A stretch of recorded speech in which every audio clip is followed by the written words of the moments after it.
Wala lang wala yun ah. Hindi ko rin pangalan. Oh, pero pangalan ko. Pangalan mo. Oo, pero pangalan. Pero totoo naman kaya, I-verify daw nila kaya nga kailangan ko sumaka. Oo. I-verify nila. So ngayon, alanganing oras, syempre hindi na makakalabas ng kulungan.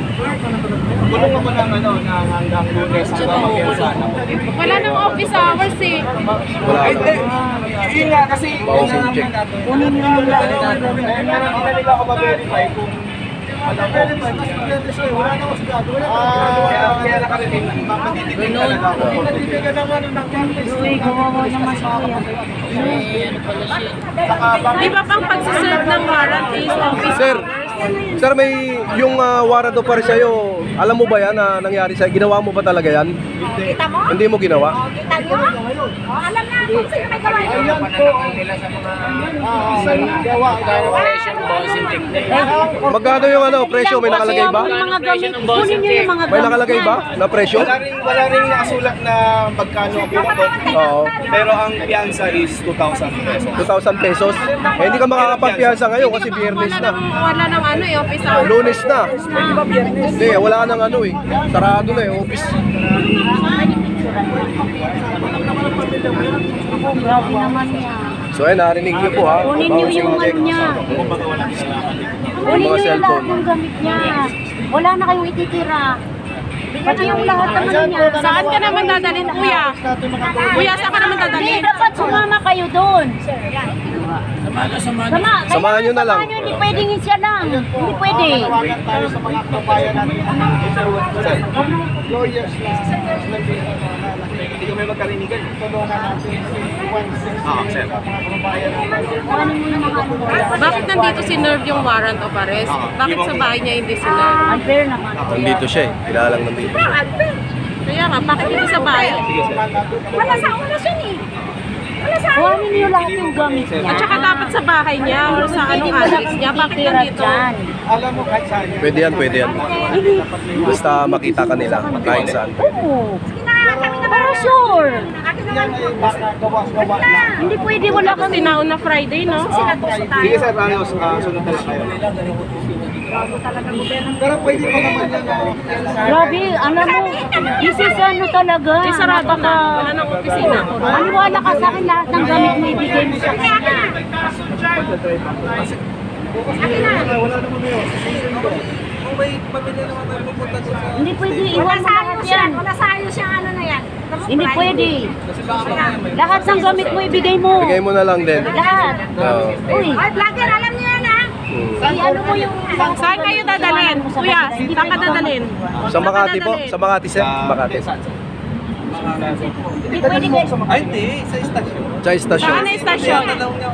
Saan na istasyon? Saan station? Saan station? Kailangan yung samahan, huwag niyong iwan to. Sa Eastwood. Kailangan yung huwag. Malapit lang dito sir. Sa may libis. Doon tayo. Sabihin ko sa samahan natin.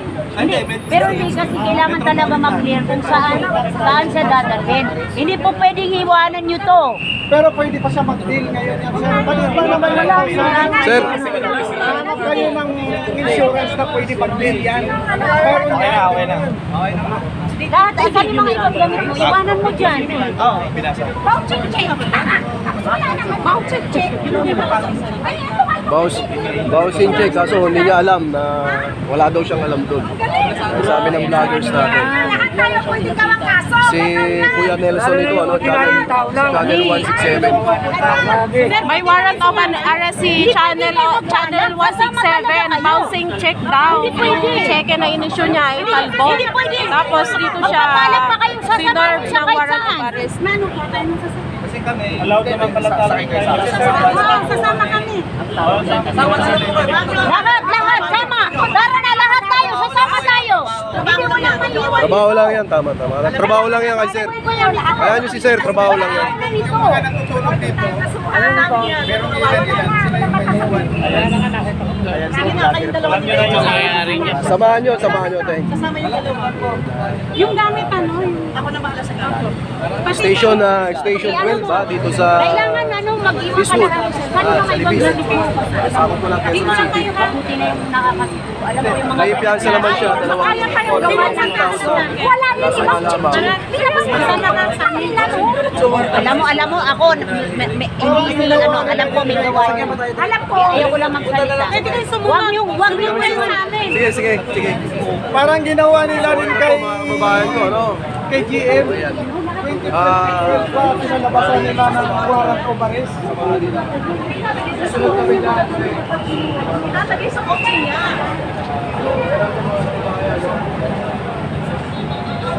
Ayan, so kinuha dito si Channel 167 dahil daw po sa meron siyang warrant of arrest. Ang kaso po ay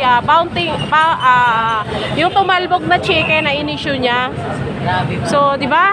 Alam niyo na po kung anong panggigipit ang ginagawa ng gobyerno ngayon. October pa daw. August pa daw yun. August pala, August pa daw yung August. kaso. Pero Oo. ngayon lang siya inano. Oo, ngayon lang. Oo. Oo, pero hindi niya alam, hindi niya engineer na meron siyang ganun. Wala naman siyang initial daw na cheque eh. Pwede nang kasuhan ngayon? Grabe ah. Sino ba yan? Bakit kayo binigay? Tapos, iba pa yung address, di ba? Mas kilala nila. Kaya nga eh. Talagang, alam niyo naman maraming followers yan na vlogger eh. Tapos talagang patahimikin talaga. So marami sa atin yan, maging ganyan. Oo, oppression yan. Gusto talaga na masalan yung ating mga isang kasama po natin yung vlogger na ingat-ingat tayo kasi tayo talaga baka mabalikan tayo yan. Sir, may mga nagko-komento sa akin na meron daw memo na baka ulihin yung mga vloggers na pupunta sa batasan. Ano masasabi mo ron, sir? Ay, kung gano'n naman, kung may memo na ipakita nila tayo, hindi tayo dapat matakot. May karapatan tayo. We're protected by the Philippine Constitution. With our freedom of expression and the freedom of Ma'am Rochelle, magandang hapon Sino po. man sa atin, di ba na dapat magsalan? Kaya, kapatang bayan, awan naman kayo sa bayan natin. Itong mga ginagawa ng mga vloggers ay sadyang katotohanan na mga kanilang pinalabas. Wag nyo naman hayaan na lang na ganito ang takbo ng ating gobyerno na talagang kahit yung simpleng pagpapahayag ng sino man dito ay bubusalan ng itong gobyerno na ito. Kawawa talaga tayo dito. Lahat hawak nila mula sa militar, tsaka PNP, mga korte, hawak nila. Kaya tayo mga vloggers dito, ingat-ingat po tayo.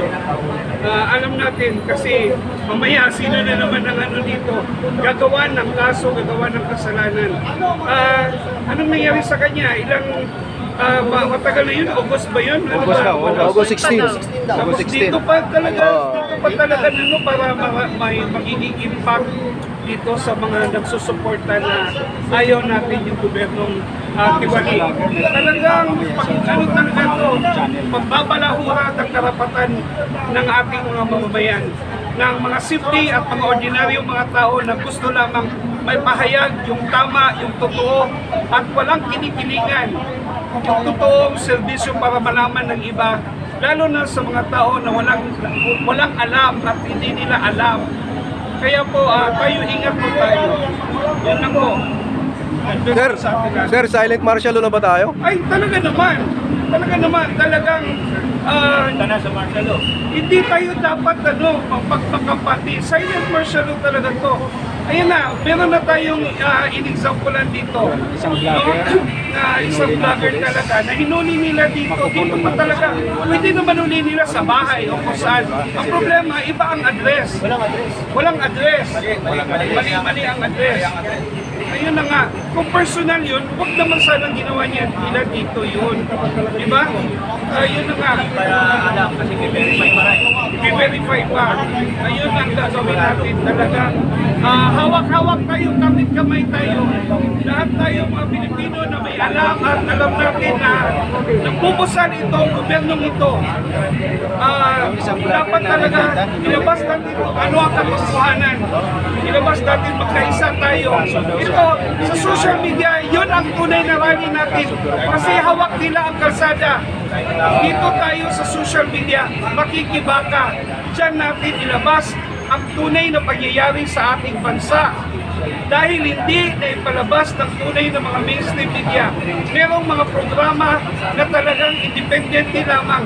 Iilan lamang ng mga programa ng mainstream media na nagpapalabas ng totoo, pero kadalasan yung mga report, lalo na yung sa oras na nanonood ang mga tao, puro lang talagang kasiraan sa ating dating Pangulong Duterte at Vice Presidente. Kaya ilabas natin kung ano ang totoo. Yun po. Silent martial na po ito, totoo yan.